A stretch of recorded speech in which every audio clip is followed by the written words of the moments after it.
सगुणाबाई, अहो हे काय ऐकते मी? रमेने मला सांगितले की तुम्ही उद्यापासून येणार नाही आहात. नाही अहो. हे पहा, असे करू नका हो. नाही म्हणजे आमचे काही चुकले का? घरातल्या कुणी तुम्हास काही बोल लावलाय का? मला खरे खरे सांगा.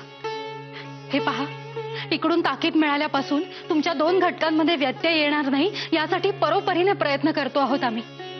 आणि तुम्ही अशा अचानक. थांबा थांबा, इतक्या दडपणाखाली येऊ नका. कुणाचेही काहीही चुकलेले नाही. उलट सुरुवातीला मीच थोडीशी कठोरपणे वागले, पण तेही केवळ रमाबाईंच्या शिक्षणासाठी.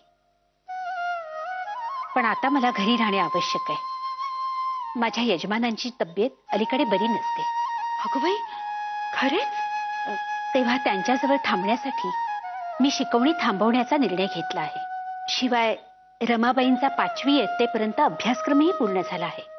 तेव्हा माझे काम आता जवळजवळ पूर्णच झाले आहे. असे होय. नाही पण सगुणाबाई, तुमच्या यजमानांबद्दल ऐकून खरेच काळजी वाटते हो. होय, मलाही खूप काळजी वाटते. नाही नाही, तुम्ही चिंता करू नका. आता तुम्ही आहात ना त्यांचे हवे नको ते सगळे पहावयास. मग आता सगळे सुरळीतच होईल. तुम्ही अगदी काळजी सोडा. तुम्ही बसा, मी आलेच. अहो पण अहो, इतकी वर्ष संबंध आला आपला आणि आता तुम्ही निरोप घेता आहात. मानपान केल्याशिवाय बरी जाऊन देईन मी तुम्हास.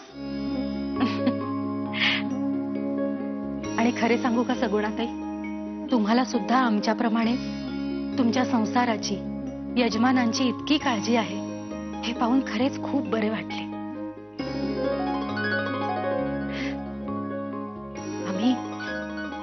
आम्ही उगाचच बोल लावित होतो तुम्हाला. तुम्ही बसा अभ्यासिकेत, मी आलेच. अहो पण अहो बसा, खरेच बसा. त्यांना अभ्यासिकेत घेऊन जा हो. आलेच मी.